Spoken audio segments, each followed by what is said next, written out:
You're listening to the Cruise Tips TV Unplugged podcast. If you're looking to explore the UK and Ireland without having to fly to tons of different cities and locations, cruising from Southampton could be for you.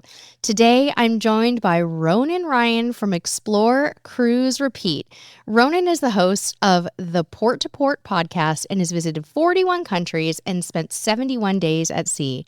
We're going to share the top 5 cruises you can take from Southampton, cruises that visit the very cool port of Cove, and what you can do on your port stop in Cove. Welcome to Cruise Tips TV Unplugged. I'm your host, Sherry, and we invite you to join our cruise-loving family as we travel the world creating cruise videos and vlogs.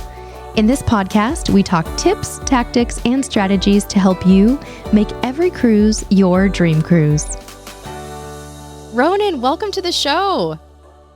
Thanks, Sherry. Thanks for having me. I'm so glad to have you here. And as I mentioned in our intro there, folks, we have a wonderful guest on today. Ronan Ryan is here today. He is a podcast host. He hosts a podcast called the Port to Port podcast, and he lives in a very unique location. He lives in Cove, also known as Cork. Am I right? Did I get that right? Yeah, so the main city would be Cork, and then Cove is part of that whole area then, yeah. Okay, got it. So we're going to shed some light on the types of cruises you can take from Southampton, and then we're going to do a deep dive into some things that you all can do if you are lucky enough to get to visit Cove on your cruise. So Ronan, let's get started by hearing a bit more about how you began your podcast and your love for cruising and kind of what you do in general for your audience. So I suppose I only started my podcast, I suppose the middle of last year. I decided, okay, I need to try and do something and share my knowledge of what I love to do, which is travel and cruise. So last year I started the podcast. I did 20 episodes on my own about all the different places that I've been on the cruises and city breaks and just basically everywhere I've been, I talked about it. And then for the second season, I decided, okay, I'm going to get guests on and I want to talk to all these other guests and I want to hear about where they've been and their love for travel, their love for cruising. And I suppose the fact that I live in Cove, I see cruise ships coming in here so much. And that's how I fell in love with cruising, because of the fact that I'm seeing all these amazing ships coming in all the time. And that's kind of where my love for the travel started. And then where my passion for, okay, I need to do a podcast and I need to put it out there to tell everybody about all my travels. Oh, that is fantastic. And there's a bit of, I understand there's a bit of Titanic history we'll be diving into later in your area, right? Absolutely, yeah. Like I think most people who come here will be coming here because of the Titanic. Like it's Cove is the last port of call for the Titanic, and it didn't dock directly in the town where the ships dock. But what happened was it was off the harbor, and it would be a tender journey in. And there's a pier. The pier is still there, but it's pretty much like rotten away now to the point where you can still see the wood, but you can't stand on it. But you can literally see where these people got on the tender that brought them to the Titanic, and it was only a couple of days later that it hit the iceberg at that point. Wow. Oh my goodness. Yes. Oh my goodness. So let's back up for just a moment and talk about the types of cruises that you can do from Southampton. So there, you had told me there's kind of like 5 different types of cruises that originate in Southampton. Yeah, tell us where they go. Tell us about that. So like there's quite a lot of different, like I took a cruise from Southampton myself with Celebrity Cruises, and that was for going to Iceland, the Arctic Circle and Scotland. And that was kind of the main areas of that trip. But it was funny because I had to cruise into Cove in order to carry on up. You're not allowed board the ship in Cove, so I had to fly to Southampton, get on the ship in Southampton, and then a day later I'm back in Cove again. because you're not allowed to get on in Cove. But you've got MSC come in here, Princess Cruises, Holland America Line. You've Mhm. got Celebrity, Cunard comes in here quite a lot now as well, and Disney usually make a call once a year Mhm. towards the end of the season. There's a lot of ships that will only come in here because they're transitioning back from Europe back into the Caribbean, or they're going Mhm. somewhere else down like maybe South America. So, but like you can do the Norwegian fjords from Southampton. So some of them aren't going to come into Cobh, but you can go on a 7 to 10 night cruise up to the Norwegian fjords. You've got P&O, MSC, Royal Caribbean, and you can go to the Mediterranean as well from Southampton. You've got again Princess, Celebrity, Cunard. You can go to Barcelona, Rome. You can do even don't go down as far as Morocco if you're leaving from Southampton as well. You can go to the Canary Islands. And that's a big one. I think the fact that you can go to the Canaries and Morocco is close by as well. The big ones, I suppose, where they do come into Cove, like I said, is the transatlantic ones. So any of the ones that are transitioning to start the season or end the season will generally start by coming into Cove because we're the closest port within Europe that they can go to. They'll stop off and then they'll carry on to the likes of Southampton, or they might be going into Northern Europe and they could be going out of Copenhagen or Hamburg or something like that. Mhm. And you've also got the British Isles cruises out of Southampton as well, where you've got, again, like I said, where you can just go all around Ireland. You don't even have to go up to Iceland. You could leave Southampton and you could be going to Cork here and into Cove. You could be going to Dublin. You could go to Edinburgh, Belfast, the Orkneys. It basically, you could do a full loop in a week and see quite a lot within that time. I know some of them will stop off in Liverpool as well. Those ones are the ones that call into Cove quite a lot. It's usually the British Isles cruise because Mhm. it's such and it's an easy trip. Once you're in the UK and you start from Southampton, you can see so much in that time. Yeah. So fewer sea days, you're kind of hopping from port to port on those. Exactly. Yeah, that's the thing. So you might only have one sea day because of the Yeah. fact that all the ports are so close by. Because realistically, if you come into Cove from London, that would probably be the longest part. And then after that, to go from Cork up to Dublin isn't going to take very long. Then Dublin over to Liverpool doesn't take very long. So you're going to be probably doing, if you're doing a week's cruise, I would say you're probably going to be 6 days in different ports and probably one sea day as well, just to Wow. kind of more relax, I think. You're Yeah. going to need it too if you have that many sea days. Yeah, Wow. 100%. So I'm going to recap what you just said because that was amazing, but I think it went fast. And if anybody wants to write this down, Southampton is, I think the one thing that people don't understand is Southampton is a big hub, right? Yeah, For cruising. a And 100%. it's huge. When I was there earlier this year, I was blown away by how big it is. There's multiple cruise terminals and there's lots of options. So Ronan recapped the options. He said you can do 7 to 10 night Norwegian fjord cruises from Southampton. You can do the Mhm. Mediterranean 10 to 14 nights. You can also do the Canary Islands and the Iberia area 10 to 14 nights. And the most popular, sort of with visits to Cove, are transatlantics to the US or the Caribbean. So that makes sense. Those are the kind of the types that you can do. And then of course the ever popular and port intensive cruises that make the most sense to me if you're cruising from Southampton, the British Isles cruises, 7 to 12 nights, good amount of cruise lines in the game over there. And you can do lots and lots of exploring without flights, right?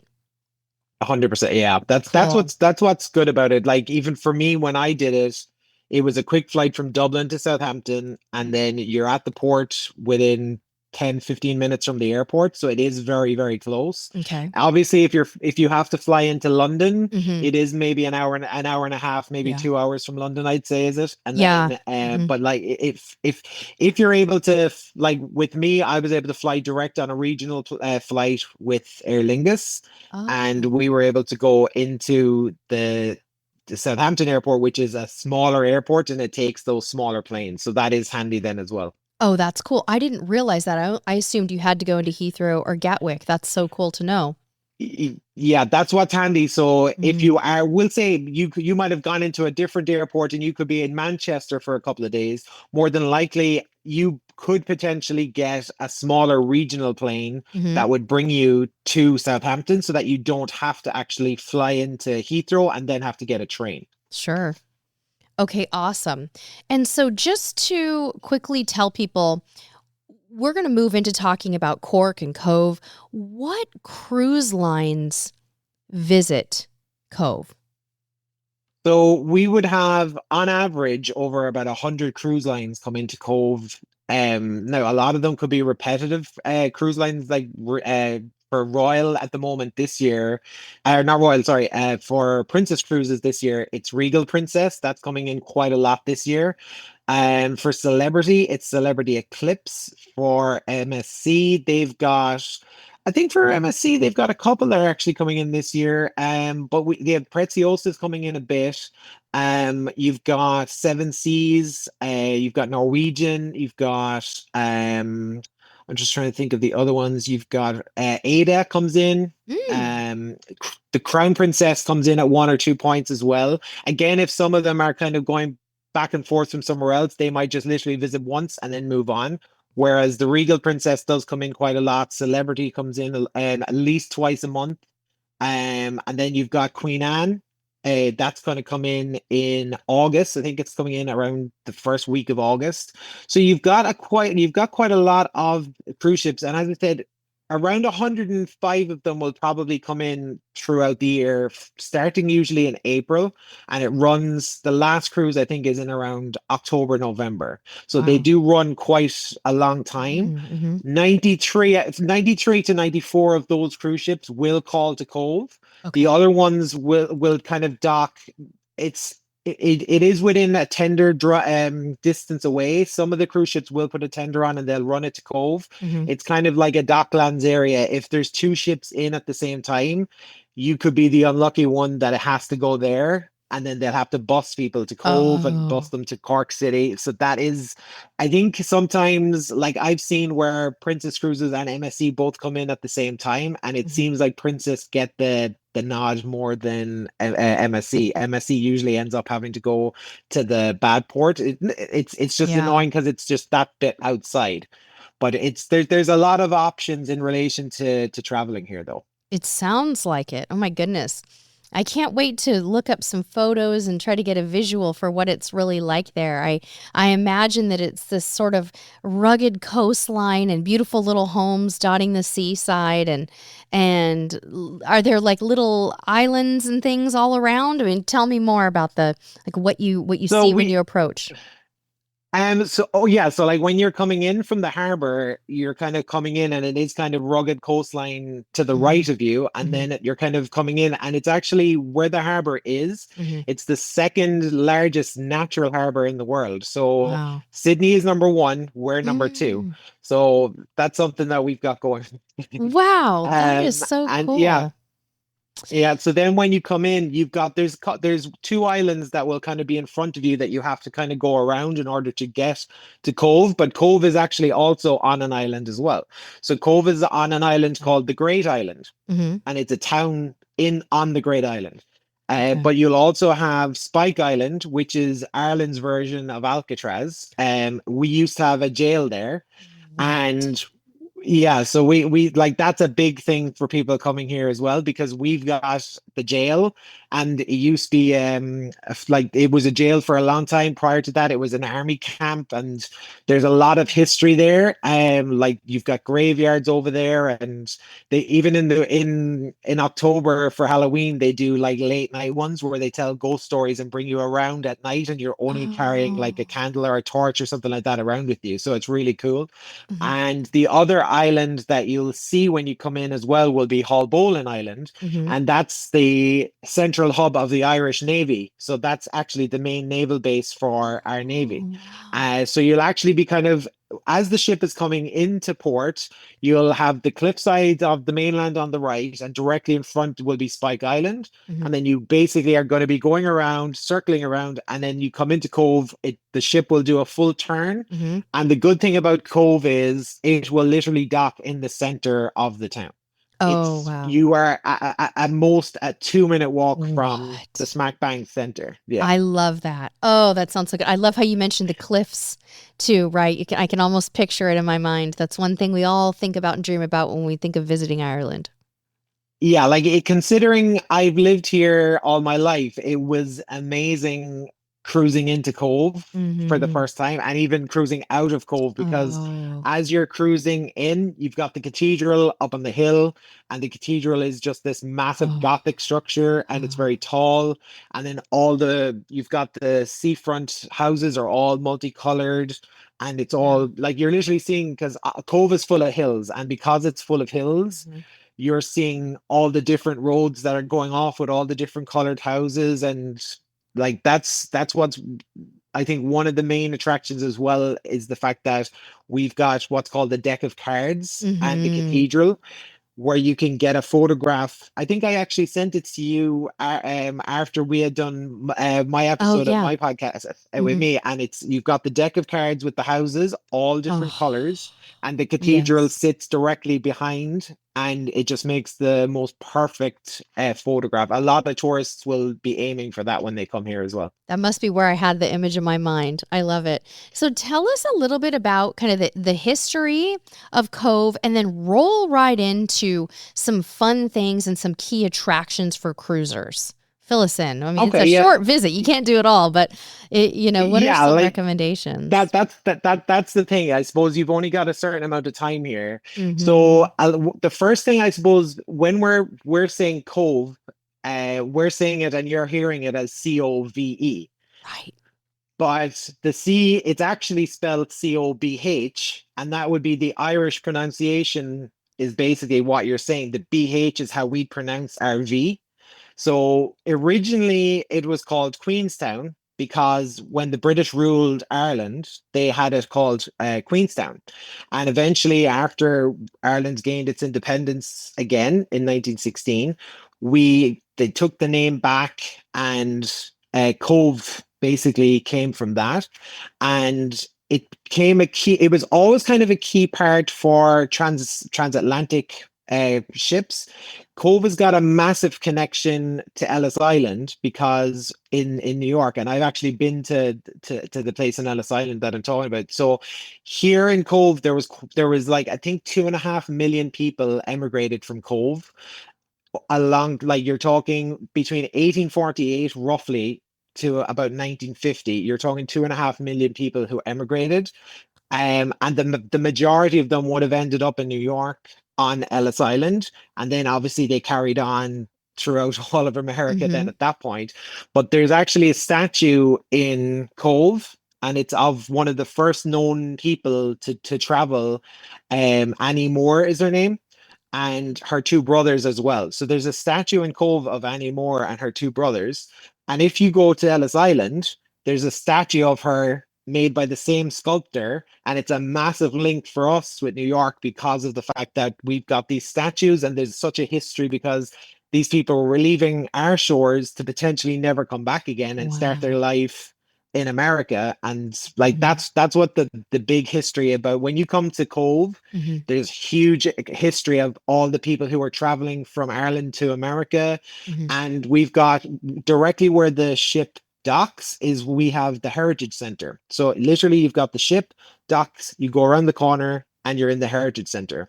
There you Wow. can do the same kind of thing that you can do in Ellis Island, where you can track where your family would have come from, and it'll show you all the different heritage routes of things like that that people would have taken. And Mhm. it's like a lot of the people that left Ireland at the time would have been fleeing famine and just Mhm. hardship. Mhm. And like as I said, these were probably one-way tickets. A Mhm. lot of people wouldn't have come back. Mhm. Um, a lot of people who are coming here, as well as we said at the start, are going to be coming because of the maritime history. So Mhm. we have the last port of call for the Titanic. That's probably the biggest thing that Cove is possibly known as, because especially for people who are cruising, because you're coming in and you're seeing the port, the key where they left. But we've got the Titanic. museum here as well, where so apart from the Heritage Center, you can also do the Titanic experience. So you can go in and they've got so many things that are kind of set up, showing you what life was like. They've got the bits of memorabilia, they've got old like photos. It's a really good place to kind of go, and that's actually in the old White Star building itself. So you've downstairs is the bar called the Titanic Bar, so you can go for your Oh. food and your drinks afterwards or Oh. beforehand. And then upstairs is the Titanic exhibition. So that's another thing that people will obviously be coming here for. And another huge like maritime disaster again that Cove is famous for is the Lusitania. Probably not as much as Titanic, but when the Lusitania was torpedoed during the war, Hmm. over 700 bodies ended up being brought to Cove, and there's like a graveyard in Cove that everybody will come to. We've got like a Lusitania memorial, and there's Wow. there's basically a mass grave where they haven't even figured out half of the people I would assume in it, and people will come there for that as well because Mm. there's so much history, like with all of these different things, and like it's unfortunately these disasters that have made Cove kind of famous as Mm. well in that sense because of that. Like even in the movie Titanic, it doesn't really get much of a mention as Cove, but they do mention Queenstown, and it's like once we left Queenstown, we were on the way, and so yeah. Ah. Wow. Oh my goodness sakes. So much history there, and it's a major draw. Before we move to the next topic here, I wanted to ask you what during this tourist period, um, of like you said April through October, right? April to end of October, start to November, yeah, roughly, yeah. Okay. What kind of weather would people expect? What types of temperatures are we looking at if they're coming to that area, and what kinds of clothing would they want to wear? Okay, so I suppose in April, that's still kind of that would be kind of cold weather Cool. for like Mm-hmm. yeah, it could be cold, it could be wet. At that point, it is starting to heat up. Mm-hmm. Jet like you would still probably want to be bringing rain jacket just in case. Mm-hmm. But like the thing with Ireland is it could be lashing rain 1 minute, Ah. and 2 seconds later the sun could be shining and it could be roasting again. And like, but I suppose from April and May you're not really, it can be a very hit and miss with the weather. Like this year Mm-hmm. June, we had 2 weeks in June where it was 20 degrees every single day. Mm-hmm. And like when it's that, it's beautiful. Like Mm-hmm. Cove when the sun is shining is like being in the Mediterranean because you're by the Wow. water, and it's all the Mm-hmm. shops are open and it's bustling and things like that. But Mm-hmm. yeah, like I think April, May probably want to be wearing jeans, and you probably want to be wearing like heavy enough jackets just in case. But Okay. just if you pack and you do it well, you'd be fine. Once you kind of get into the summer in Ireland, like I was saying to you earlier, the Mm-hmm. humidity starts to get to a point where, like, well, for us it does Oh. anyway, where we're not used to that humidity. Mm-hmm. And I think you're talking mid 20s. Generally, Ireland is known for getting past the mid 20s. Okay. It did it did this week for 3 days. We got Mm-hmm. above 25 and it went up to 30 in some parts, but Mm-hmm. generally speaking, you're looking at 20 25 max. Yeah. And you could be like, anytime I see the ships coming in and the sun is shining, I'm just like, yes, they've got a Yeah, they great got the day good to be in day. Cove. And Mm-hmm. then the following day it could rain and you're like, oh, it sucks. But at the Yeah. same time, there's so much to do Mm-hmm. inside as well as outside. Obviously, Okay. people are going to want to see the cathedral. We have a Titanic memorial garden as well that they can go to visit as well. Mm-hmm. There is a lot of indoor things that can be done. And you see what happens as well is when the people are coming in here, obviously they're going to be booking excursions. So some people Okay. mightn't want to stay in Cove, or they've seen Cove. Mm-hmm. So like when that happens, a lot of people will go to the Jameson whiskey distillery. Oh, That and is was that outside of the that city? it's Yeah. 15 minutes away from Cove by car and bus, so it's Mm. very, very close. So that's very close by, and that would be a big one, I would say, to be bringing people.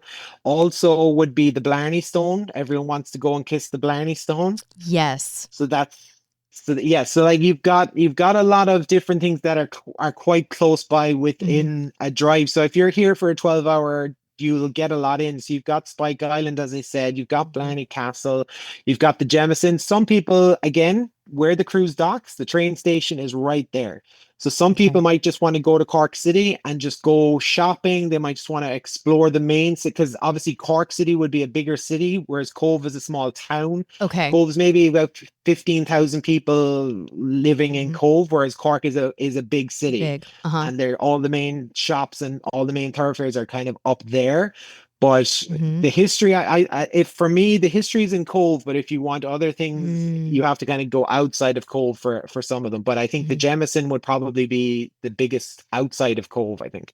Okay, got it. And for those who are hearing the weather and if you're not familiar with Celsius to Fahrenheit translation, the 25 degrees that Ronan was mentioning is in Celsius, and that would equate to about 77 degrees Fahrenheit. So you're talking about 68 to 77 in the summer on average, friends, not 25 below freezing.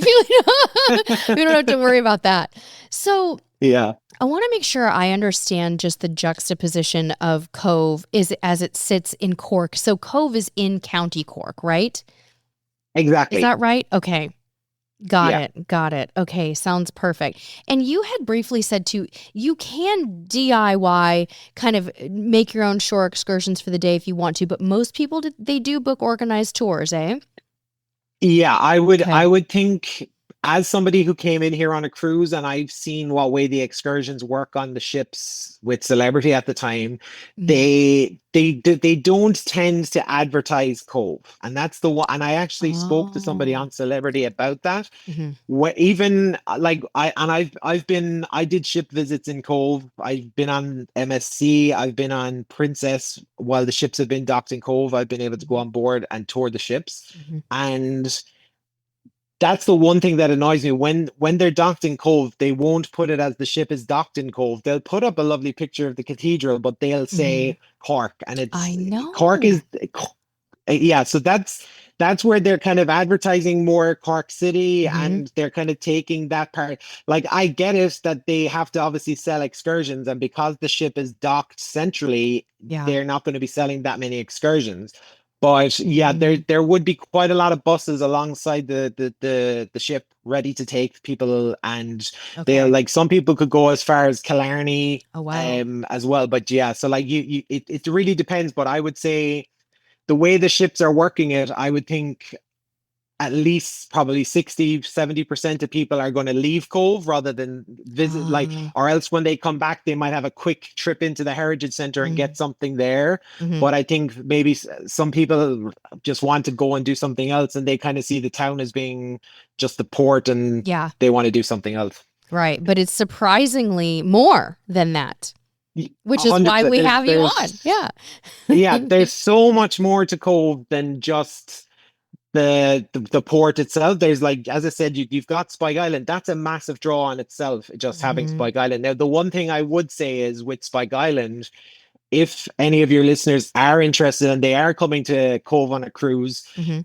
there, if you're planning on it, I would be definitely looking at booking ahead, especially in the summer, because Spike Okay. Island tours will probably be very, very busy once like the school holidays kick in over here. You're going to have a Okay. lot of people who don't come to Mm. Cove on a cruise, but like we get busloads of tourists that are coming in or people that will fly in on a holiday, who are just coming to Cove just as a visit and Mhm. they'll all want to be going to Spike Island. But Mhm. generally, there will be a lot of boats available. But I suppose if you're coming here, I would do the research about yes, I'm going to be in at a certain time and Mhm. I'll have time to go.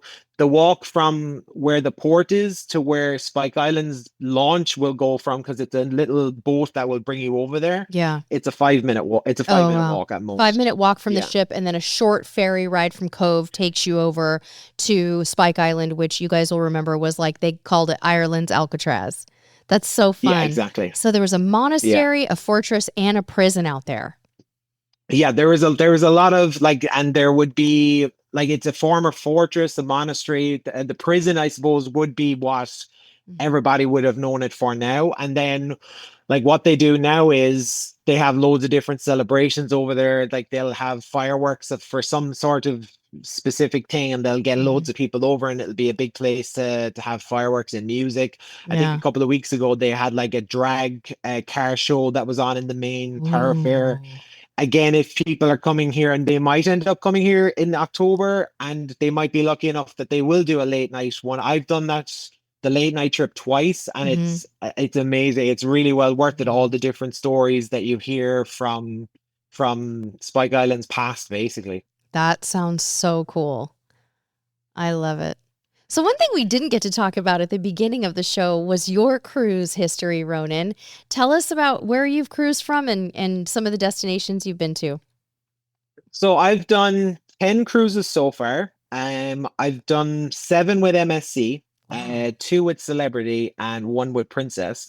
So I've done the East Mediterranean, I've done the West Mediterranean, and I've kind of gone down into the Greek islands and Hmm. um all that kind of area as well. I've been to Dubai, and I've done the UAE cruises. I've been to Northern Europe. I was able to go to Russia before everything was started Oh, there. So right. Hmm. I got to go to St. Petersburg on one of those Northern Europe cruises. I did the Iceland cruise from Southampton. I've done the East and West Caribbean. I've Hmm. done Alaska last year, and Wow. I also did South America last year. Went out of Brazil and went Mhm. to Argentina and Uruguay. And in 6 weeks, I'll be going to Japan for 3 weeks as well.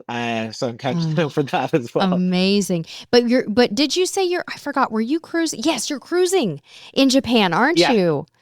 yeah, Oh my yeah. So gosh. we're gonna stay in Tokyo for 6 nights Okay. and just kind of explore Tokyo. We're gonna go to Disney, Hmm. and then we've got 12 nights on Celebrity Millennium, Mm. and we're going all around the island, and we're going up to South Korea as well, which will be really cool Wow. to kind of see South Korea. But again, I'm a history buff, so I'm going to be in my element to see all the things Yeah. there, and like going to Hiroshima and all these kind of places as well.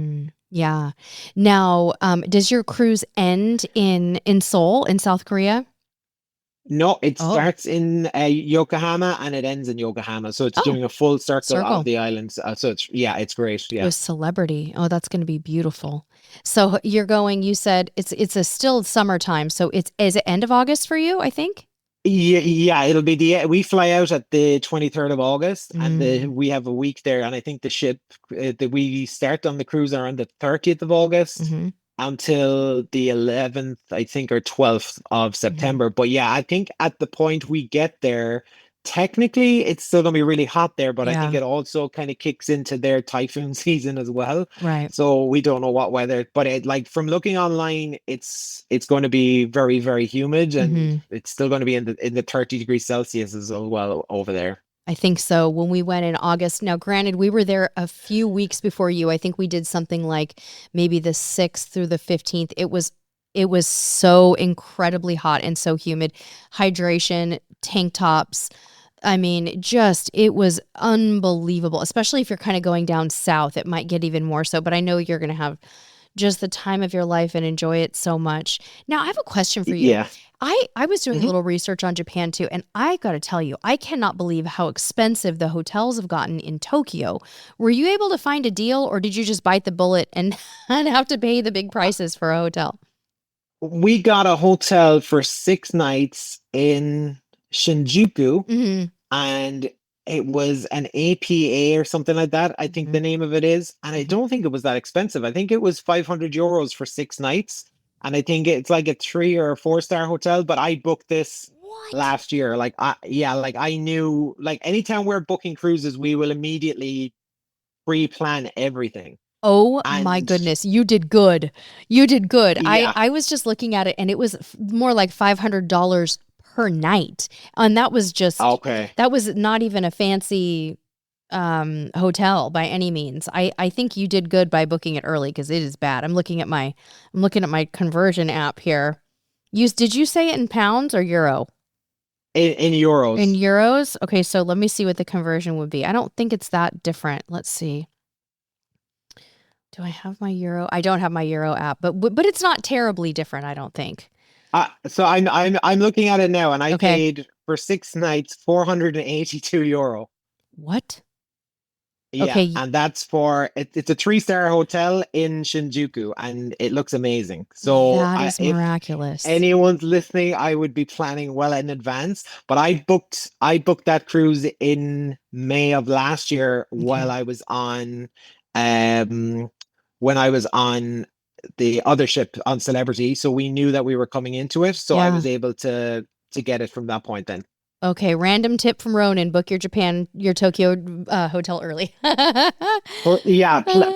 plan everything. So like when we went over there, we had Disney Mhm. booked, and again when we're cruising, we go into Kyoto or Osaka, and that's where Universal Studios is, and the ship is going to be docking overnight. So if you've got anybody who's listening and who is going to be doing that kind of a cruise, Yeah. again, I would say plan that in advance. But like I had all the excursions for this ship booked before November last year because it's just to plan everything out so that you know, and because Yes. there's an expense involved, you're kind of trying to plan it all out because I think I said it to you on the episode that I had recorded with you on my podcast. It was I think we paid €2,000 each for that flight. Oh, that's right.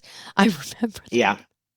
Yeah. So that's why it's easier to plan everything else out when you get there well in advance to try and kind of help with the costs because Yeah. it was It's so so bad. expensive to get there. It's costing about $1,500 per person right now to fly from Dallas, Fort Worth to Tokyo round trip. So I can sympathize. Okay. Oh, it's tough. Yeah. Wow. Yeah. Well, Ronan says he's And my I think first. Oh, go ahead. Sorry. I think when I was talking to you as well the last time, you had said that you had done Virgin, and you were after Yes. telling me about your experience on Virgin. So after that, I went ahead and I booked my first ever Virgin cruise. So we're going there Yes. in January in the Caribbean. Oh, you're coming over for it. That's Yeah, we're coming. exciting. Yeah, like there was a good price on I think it's an 11-night cruise from the 4th of January. We used to always cruise in January because it was a cheaper time to cruise for if you're going to the Caribbean or any of those kind of places. Yeah. So and also January is a very depressing month, so it's easier to go and travel instead. Yeah. So we're flying into Miami, and we have one night in Miami. We do an 11 Mm. night cruise, and then we've got a 2-night stay in Miami again after that. So yeah, Oh. we're kind of going south this time. We kind of went east and west. We are going back to Jamaica, and we are going back to the Cayman Islands, which we've done previously, Yeah. but we're going to Aruba, Bonaire.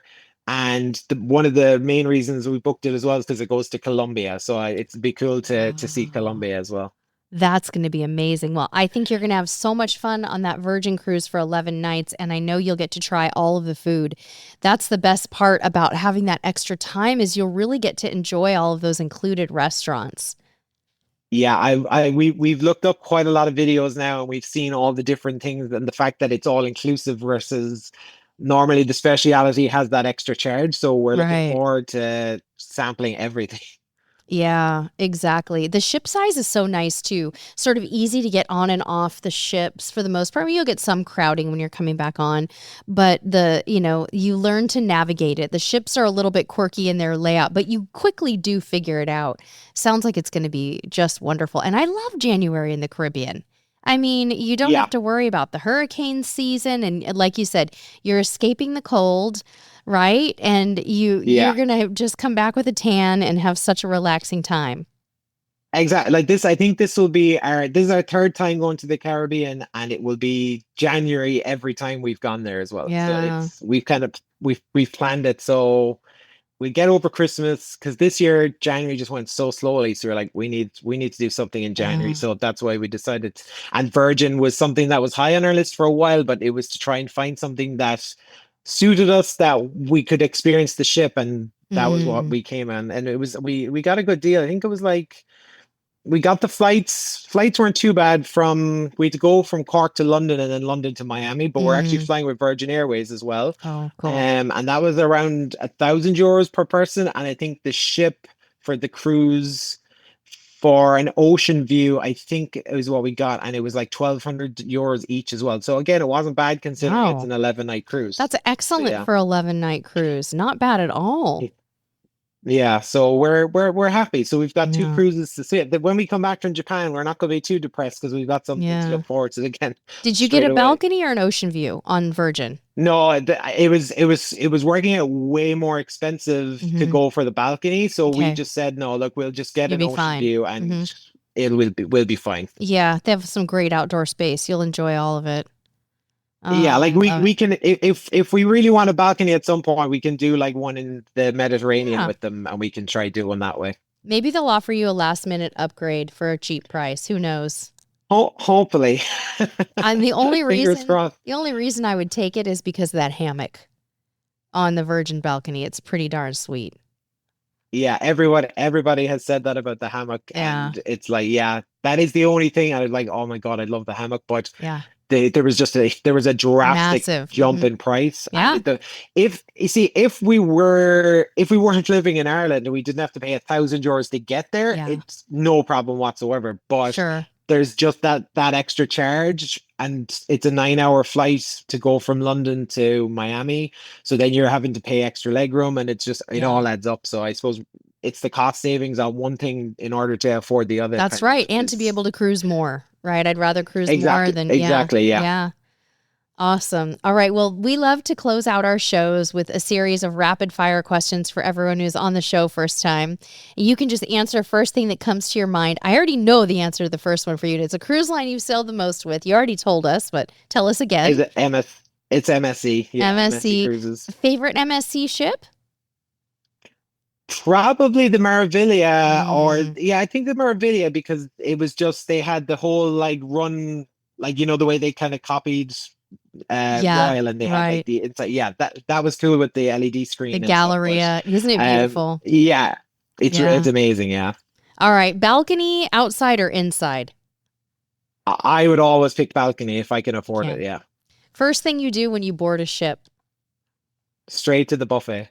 Oh yeah, lunch. Okay. Yeah. I'm so excited. Oh, okay. Now I know you've cruised to other destinations, but since you've been to these two, Caribbean or Mhm. Alaska? Alaska. Mm, yeah. Dream, Alaska. yeah, hands down. It's by it, yeah, all hands down. It's like I think Japan will probably beat Alaska, but I Hmm. think so far Alaska has been the best cruise ever. Okay, so I was just going to pit Alaska against Norway and say Alaska versus Norway. You still love Well, Alaska. I haven't gone to Norway yet, though. We've Okay, never done a Norwegian cruise, so got that it. is maybe on the horizon next year. We'll see how we go. Yeah. Okay. I love it. What's your dream cruise destination? And you can only pick one. I'm sorry. I would probably pick. I'd love to go do Australia and New Zealand. Mm, I think you will. Yeah, like we've been talking about it because I'd love it's so far away that if we're doing it, it's like Japan. We're doing it and we're doing it on a cruise to see as much as Yeah. possible. All right. Beer, wine, cocktails, or mocktails? I would say cocktails, strawberry daiquiri. Oh, yum. I didn't peg you for a strawberry daiquiri kind of guy. I Now we used know. to, I used to be I used to be more into pints, and I used to be a Yeah. Heineken person, but when I go on holidays now, I like to kind of more chill out and have strawberry daiquiris and Yeah. sit back and relax and just Yeah. enjoy. You're on island time. Exactly. So it's great. Best shore excursion you've ever done? Oh, This is a hard one. I know. probably, oh my God, the best shore excursion I've ever done. The Skagway Railway.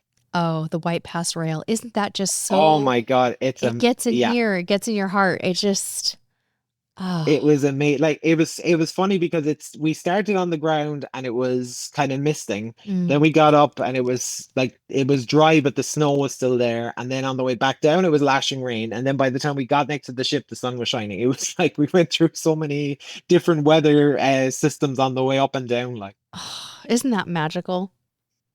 We, it's amazing. when we were there in May, it snowed on the way. And I didn't even know that could happen, but it got a little bit of a flurry. It was the coolest thing. I That is love nice. it. Yeah, like it was amazing just getting up to the top and seeing how thick this, because we don't get Yeah. that in Ireland. We don't get this massive amounts of snow, Yeah. and just seeing all like the lakes that were frozen over Oh, and all these things. We don't get that. So it was amazing to see all that. I love it. It's one of my favorites too. What's one thing you'd like to see added to cruise ships? Oh my God, one thing I added. Um, I'll buy you some time and let you think about it. I'll tell you mine is I'd like a lazy river. You know, the ones that wind around and you can float on a little raft. yes, yeah, that would be cool. All right, yeah, something Yeah. like that would be interesting. Yeah, like something that is just even like if they had like a random, I don't know, you see, because I've never been on Royal, and I know they have like bumper Mm, cars and things like that, and yeah. all that kind of like that. Like even for me, that would be cool to see Oh something like yeah. that. And I know Norwegian has a racetrack, and Hmm. I just haven't experienced it all yet. Yeah. So you don't feel like there's anything missing so much. It's just there's just more to explore for you. That's great. Yeah, yeah, I think so. Yeah. Yeah. When you're not cruising, you're blank. When I'm not cruising, I'm blank. Oh, probably thinking of cruising, thinking of holidays. Yeah. Yeah, I love I'm it. technically working, but I'm Technically, more than likely, yeah, yeah, technically I'm in work, but my mind right. is thinking of where's the Yeah. next cruise going to be, or where's the next trip going to be. Dreaming of travel. 100%. And that's Yeah. probably how you wandered into being a podcast host because you wanted to take it and keep talking about it. I love it. 100%. Yeah, Hmm. 100%. Yeah, like I've like last year alone, I did 4 continents, and I'm Wow. close to like if I can get to Australia, and then if we Mm. can do Antarctica, I'll have them all done. So it's Yeah. that's kind of the main dream to try and get there as well. Yeah. And where can people find you, Ronan? So I've got on Instagram, it's Explore Cruise Repeat, and I do have the Port to Port podcast page as well. And on Spotify, it's the Port to Port podcast, and that's with a two instead of TO. Oh, And yeah, so okay. it's the number two. I decided to try and be quirky with that. And yeah, basically, yeah, the Explore Cruise Repeat is my main page. Port to Port podcast. You can get it anywhere. It's available on Amazon, Mhm. Apple, Spotify, you name it, it's available. Wonderful. Well, I've so enjoyed talking with you today, and I'm going to be sure to follow your travels in the next year or so. I'm so excited to hear more about your Japan trip, and if it does end up being really warm, and we'll have to regroup when you get back. 100%. Thanks very much for having me, Sherry. Thank you. Thanks so much, everyone, for listening today to the podcast. And until next time, we'll see you on the high seas. Thanks for listening to Cruise Tips TV Unplugged. If you like our show and want to know more, check us out at CruiseTipsTV.com. You can also find us on YouTube, Facebook, and Instagram by searching Cruise Tips TV. We'd love if you'd leave us a review wherever you're listening to this podcast, subscribe to the show, and tune in next week. Until next time, we'll see you on the high seas.